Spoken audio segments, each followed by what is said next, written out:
मलका कोसार मरी में घने बादल बरस पड़े हैं। करीबी इलाकों में भी बारिश का सिलसिला वक्फे से जारी है। ताज़ा तरीन सूरत हाल जानते हैं कश्मीर पॉइंट पर मौजूद डॉन न्यूज़ के नुमाइंदे हनीफ तुर्क से। हनीफ, अपडेट कीजिएगा, मौसम कैसा है?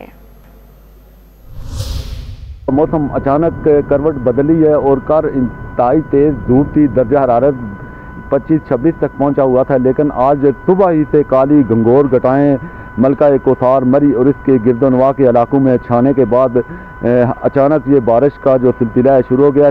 हल्की ज़ालाबारी भी हो रही है और मौसम काफ़ी ज़्यादा सर्द हो गया है। दर्जा हरारत भी काफ़ी डाउन चला गया है, 10 या 12 तक चला गया। तो साथ में आपको बताता चलूँ कि हर तरफ इंतहाई खूबसूरत मनाज़र हैं। पत्ते बेल बूटे लहलाते नज़र आते हैं और ठंडी हवाओं ने मरी के मौसम को चार चांद लगा दिया है। दीदनी मौसम है मरी का और बड़ा ही खूबसूरत माहौल है और साथ साथ ये ज़ालाबारी का जो सिलसिला है ये भी शुरू हो गया है। जी।